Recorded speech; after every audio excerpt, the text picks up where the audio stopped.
أعوذ بالله من الشيطان الرجيم بسم الله الرحمن الرحيم وصلى الله على سيدنا محمد وعلى آله وصحبه أجمعين. mbokk yi asalaamaaleykum wa rahmatullahi wa barakaatu. ñu ngi lay nuyu di dellu seen ak yéen ci suñu bindub Laxdari yu tey nekk suñu bindub ñaar fukkeel ak juróom-ñaar ngeen ci ànd ak seen mbokk taalibe bi Cheikh Omar Niang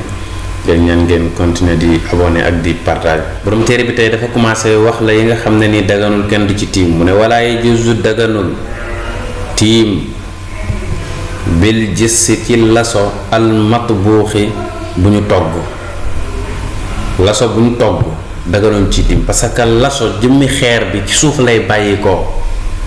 bu fekkee nag saafa guñu ko ba mu nekk jiir mën nañ cee tiim jiir boobu nga xam ne moom la ñuy jël moom lañ ciy def ndox mu nekk peinture xeer ba nga xam ne moo jógee ci suuf mën nañ caar tiim waaye bu ñu ko xasee togg rek nga xam ne liggéeyu doomu aadama dugg na ci mënatuñ caa tiim. wal xasiiri ak basang goo xam ne dañ koo ràbbee bant wala mënuñ ci tiim wal xasa bi ak bant yu mag yi comme lu ci mel nekk dénk wala yu demee ni yooyu kenn mënu ci tiim wal xashiishi ak ñax kenn mënu ci tiim wa naxwihi ak yu mel ni kii kenn mënu ci tiim dëgg la waru xisa yombaleef na nag lil maridi ñeel ki feebar may nan ko mu tiim fii xaa'itil xajari ci miirub xeer miir boo xam ne xeer kese lañ ko defaree xeer boo xamee ne nii ni ko yàlla bindee noonu la mel wattu bi ak móoli ban miir boo xamee ne nii móoli ban lañ ko tabaxee may nañ ko mu tiim ca moom mi feebar waaye in la may jit bu amul mu naawilan ku ko jottali xayrahu lu dul xeer boobu wala móoli ban boobu ki feebar mënta déplacé wu waaye am na miiru ban bu nekk ci peggam wala miir boo xam ne ay xeer la may nan ko mu tiim ca miir boobu noonu bu fekkee ne amul kenn ku ko mën a jottali suuf parce que yi ñu tiimee suuf moo ci gën bu fekkee am na ku ko mën a jottali suuf wala leneen loolu mën a tiimee du tiimi ca miir bi wa sunanuhu sunnaay tiim nag bi ci njëkk mooy tajdiidu saidi beesal pàkk ba beesal pàkk nag bu ñu ko beesal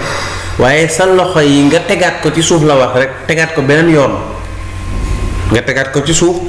li yadayhi ngir masaa ñaari loxoom kooku sunna la wa masxu ma ak masaa li nga xamee ne ni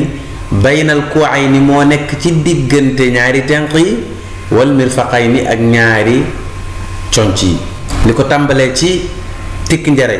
ba ci conc li muy xasab bi loolu masaa ko sunna la ci tiim waaye du farat wa tartibu ak toftale sunna la njëkk a def kanam gi boo paree daal di def loxo yi lu nekk nga teg ko place ba mu war a tege ko sunna la ci tiim wa fadailuhu nga ne li tiim nag bi ci jiitu moom mooy at tasmiyatu wax bismillah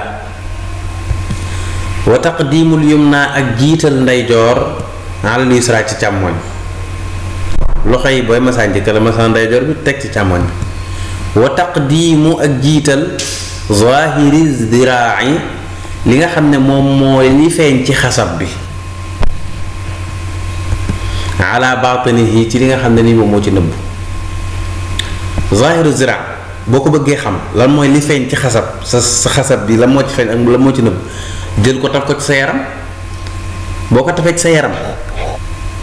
ki taxaw ci sa côté li muy gis loolu mooy li feeñ ci sa xasab kon moom ngay jëkk masaa li nga xam ne moo tafu ci sa yaram wi nag mënuñ koo gis loolu kay moom mooy li nëbb bu muqaddamihi ak jiital li nga xamee ne nii moom mooy la jiitu ala muaxarihi ca li nga xamee ne ni moom mooy la mujj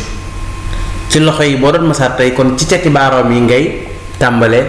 jëm ca conc la parce que cati baaroom yi moo jiitu ci loxo bi